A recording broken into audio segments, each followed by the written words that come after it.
خواتین و حضرات دوستو آپ کو خوش آمدید کہتے ہیں اس ویڈیو میں. آپ دیکھ رہے ہیں real time news presented by creative world. ناظرین اس ویڈیو میں ہم بات کرنے والے ہیں کہ شاہ محمود قریشی صاحب ڈٹ چکے ہیں. اور وہ کس چیز پہ ڈٹ چکے ہیں؟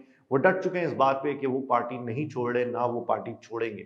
اب یہ ایک بڑی سٹیٹمنٹ ہے اور یہ شاہ محمود قریشی صاحب کی طرف سے آئی ہے جو کہ پی ٹی آئی کے ایک بڑے رہنما ہیں، ایک سینئر رہنما ہیں اور کافی پرانے ہیں، اور ان کو تقریباً پارٹی کی ہر ایک اچی بچی سے ظاہر سی بات ہے وہ واقف ہوں گے، اور بہت ساری ایسی چیزوں سے بھی واقف ہوں گے جو شاید ہم اور آپ اور دیگر لوگ جو ہیں وہ واقف نہ ہوں. لیکن اب انہوں نے یہ بیان دیا ہے کہ وہ پارٹی نہیں چھوڑے. اس سے پہلے کچھ خبریں آ رہی تھی جس کے اندر یہ بتایا جا رہا تھا کہ شاہ محمود قریشی صاحب جو ہیں وہ پی ٹی آئی چھوڑ دیں گے، عمران خان کا ساتھ چھوڑ دیں گے، اور وہ سیاست کو بھی شاید خیر بات کہہ دیں اور اس کا وہ جلدی اعلان کریں گے. لیکن اب جو لیٹسٹ چیز سامنے آئی ہے، جو لیٹسٹ خبر سامنے آئی ہے، یہ انہوں نے خود واضح کیا ہے اس بات کو کہ وہ پی ٹی آئی کو نہیں چھوڑ رہے، نہ وہ آگے چھوڑنے کی کوئی ان کا پلاننگ ہے، نہ انہوں نے کبھی پہلے چھوڑی تھی، نہ وہ اب چھوڑ رہے، نہ وہ آگے چھوڑیں گے. یہ بات انہوں نے کب کہی؟ یہ بات انہوں نے تب کہی جب انہیں جیل سے رہا کیا گیا اور فوراً اس کے بعد انہیں گرفتار کر لیا گیا، یعنی کہ جیل کے باہر سے ہی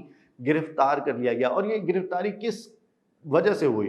یہ گرفتاری ہو رہی ہے ایم پی او کے تحت. ایم پی او جو ہے ایوب خان کا بنایا ہوا قانون ہے، جنرل ایوب خان کا. اور یہ ایم پی او کا کیا مطلب ہوتا ہے؟ اس کا مطلب ہے جی کہ کوئی بھی ایسا شخص جس لوگوں کو اکسا رہا ہو یا لوگوں کو ورگ لا رہا ہو تاکہ ملک کو یا ملک کی قوم کو یا ملک کے اثاثوں کو یا ملک کی فورسز کو یا ملک کو، مطلب بیسکلی ملک کی کسی بھی چیز کو اگر وہ نقصان پہنچانے کے لیے اکسا رہے ہیں یا اس کی پلاننگ کر رہے ہیں تو ان کو ایم پی او کے تحت گرفتار کیا جا سکتا ہے. تو تقریباً تمام پی ٹی آئی کے رہنماؤں کو جو ہے وہ میرے خیال ہے ایم پی او کے تحت ہی گرفتار کیا جا رہا ہے، کیونکہ اس کے بعد ان کی کوئی ایف آئی آر کی کاپی نہیں دکھائی جاتی، وجہ نہیں بتائی جاتی. تو بہت ساری گرفتاریاں جو ہے وہ ملک کے اندر ابھی بھی جاری ہیں. اور شاہ محمود صاحب کو بھی جب گرفتار کیا تو اس سے پہلے انہوں نے یہ واضح کیا اور میڈیا کو بتایا اور انہوں نے بیان دیا کہ جی میں پارٹی نہیں چھوڑا اور میں آگے بھی پارٹی نہیں چھوڑوں گا. یہ ایک انہوں نے پرعزم طریقے سے بولا، لیکن ان کی شکل پہ، ان کے چہرے پہ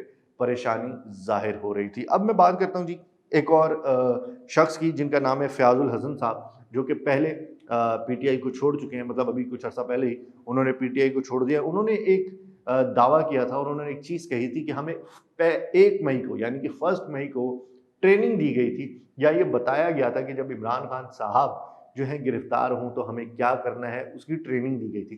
مطلب ٹریننگ کس بات کی دی گئی تھی؟ ایک کمرے میں بٹھا کے لیکچر دیا گیا تھا یا کیا کیا گیا تھا؟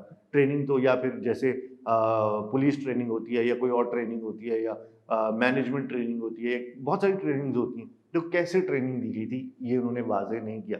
تو اب پتہ نہیں یہ بات کتنی سچ ہے کتنی جھوٹ ہے، اس پہ تو ہم اپنی تبصرہ نہیں دے سکتے. انہوں نے یہ بات کہی ہے کیونکہ اور کسی پی ٹی آئی رہنما کی طرف سے یہ بات سامنے نہیں آئی، نہ انہوں نے بتایا ہے، نہ انہوں نے پی ٹی آئی چھوڑتے ہوئے بتایا. لیکن اب سوال یہ پیدا ہوتا ہے کہ اگر پریشر ڈالا جا رہا ہے، کیونکہ کہا جا رہا ہے کہ شاہ محمود قریشی صاحب پہ بھی پریشر ہے، تو یہ پریشر کس چیز کا ہے بھائی؟ یہ کون سا پریشر ہے اور یہ کہاں سے آ رہا ہے؟ کون پریشر ڈال رہا ہے؟ یہ بہت بڑا ایک سوال ہے. اور اس سوال کے جواب میں آپ کو ایک چیز تھوڑی سی بتا دیتا ہوں جو کہ ایک نئی چیز سامنے آئی ہے. سعید آفریدی صاحب، یہ ایک انٹرنیشنل جو ہے وہ ریلیشن میں بڑی مہارت رکھتے ہیں، ڈیفنس میں بڑی مہارت رکھتے ہیں. ان کے مطابق ایک رپورٹ سبمٹ کرائی گئی ہے آرمی چیف کو، اور اس رپورٹ کے اندر، جو کہ رپورٹ کس نے سبمٹ کروائی ہے؟